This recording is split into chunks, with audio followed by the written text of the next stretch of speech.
இன்றைய திருப்பலி வாசகங்கள். பாஸ்கா 2ஆம் வாரம், வெள்ளி. முதல் வாசகம்.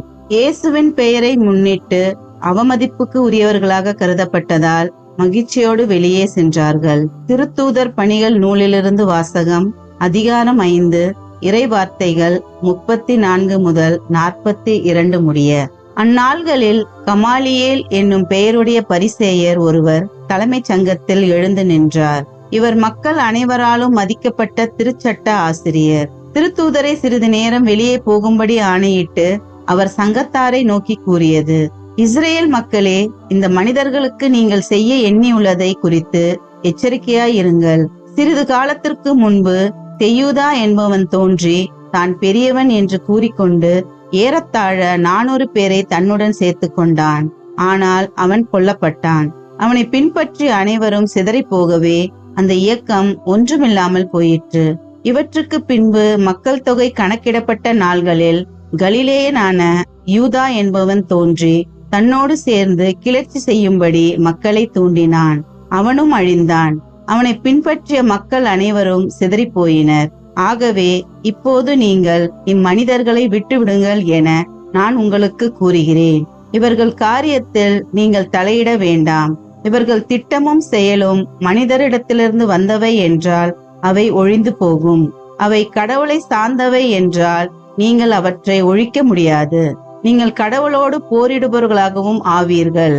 அவர் கூறியதை சங்கத்தார் ஏற்றுக்கொண்டனர். பின்பு அவர்கள் திருத்துதர்களை அழைத்து அவர்களை நைய புடைத்து இயேசுவை பற்றி பேசக்கூடாதென்று கட்டளையிட்டு விடுதலை செய்தனர்.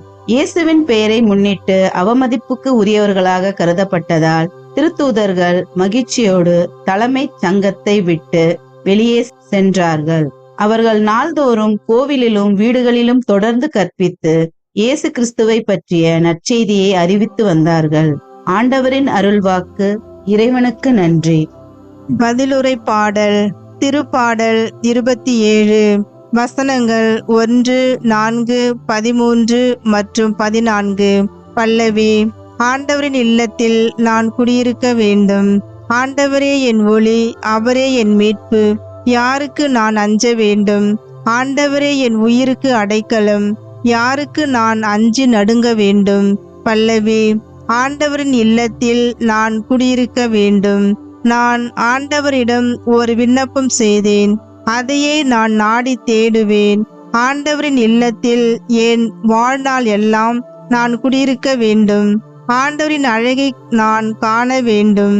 அவரது கோவிலில் அவரது திருவுளத்தை கண்டறிய வேண்டும். பல்லவி. ஆண்டவரின் இல்லத்தில் நான் குடியிருக்க வேண்டும். வாழ்வோரின் நாட்டினிலே ஆண்டவரின் நலன்களை காண்பேன் என்று நான் இன்னும் நம்புகின்றேன். நெஞ்சே, ஆண்டவருக்காக காத்திரு. மன உறுதி கொள். உன் உள்ளம் வலிமை பெறட்டும். ஆண்டவருக்காக காத்திரு. பல்லவி. ஆண்டவரின் இல்லத்தில் நான் குடியிருக்க வேண்டும். நற்செய்திக்கு முன் வாழ்த்தொலி. அல்லேலூயா, அல்லேலூயா. மனிதர் அப்பத்தினால் மட்டுமல்ல, மாறாக கடவுளின் வாய்ச்சொல் ஒவ்வொன்றாலும் வாழ்வர். அல்லேலூயா, அல்லேலூயா. நற்செய்தி வாசகம். அப்பங்களை பகிர்ந்தளித்தார். மக்களுக்கு வேண்டிய மட்டும் கிடைத்தது. யோவான் எழுதிய தூய நற்செய்தியிலிருந்து வாசகம். அதிகாரம் 6, இறை வார்த்தைகள் 1 முதல் 15 முடிய. அக்காலத்தில் இயேசு கலிலேய கடலை கடந்து மறுகரைக்கு சென்றார். அதற்கு திபேரிய கடல் என்றும் பெயர் உண்டு. உடல்நலமற்றோருக்கு அவர் செய்து வந்த அரும் அடையாளங்களை கண்டு மக்கள் பெருந்திரளாய் அவரை பின்தொடர்ந்தனர். இயேசு மலைமேல் ஏறி தம் சீடரோடு அமர்ந்தார். யூதருடைய பாஸ்கா விழா அண்மையில் நிகழவிருந்தது. இயேசு நிமிர்ந்து பார்த்து மக்கள் பெருந்திரளாய் அவரிடம் வருவதைக் கண்டு, இவர்கள் உண்பதற்கு நாம் எங்கிருந்து அப்பம் வாங்கலாம் என்று பிலிப்பிடம் கேட்டார். தாம் செய்ய போவதை அறிந்திருந்தும் அவரை சோதிப்பதற்காகவே இக்கேள்வியை கேட்டார். பிலிப்பு மறுமொழியாக, 200 தெனாரியத்திற்கு அப்பம் வாங்கினாலும் ஆளுக்கு ஒரு சிறு துண்டும் கிடைக்காதே என்றார். அவருடைய சீடருள் ஒருவரும் சீமோன் பேதுருவின் சகோதரருமான அந்திரேயா, இங்கே சிறுவன் ஒருவன் இருக்கிறான். அவனிடம் 5 வார்கோதுமை அப்பங்களும் 2 மீன்களும் உள்ளன.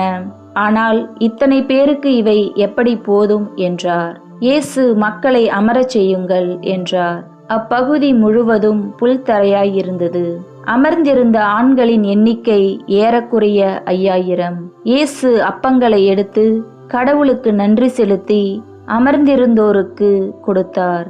அவ்வாறே மீன்களையும் பகிர்ந்தளித்தார். அவர்களுக்கு வேண்டிய மட்டும் கிடைத்தது. அவர்கள் வயிறார உண்ட பின், ஒன்றும் வீணாகாதபடி எஞ்சிய துண்டுகளை சேர்த்து வையுங்கள் என்று தம் சீடரிடம் கூறினார்.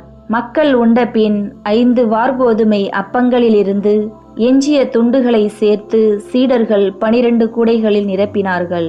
இயேசு செய்த இந்த அரும் அடையாளத்தை கண்ட மக்கள், உலகிற்கு வரவிருந்த இறைவாக்கினர் உண்மையில் இவரே என்றார்கள். அவர்கள் வந்து தம்மை பிடித்து கொண்டு போய் அரசராக்கப் போகிறார்கள் என்பதை உணர்ந்து இயேசு மீண்டும் தனியாய் மலைக்கு சென்றார். ஆண்டவரின் அருள்வாக்கு. கிறிஸ்துவே உமக்கு புகழ்.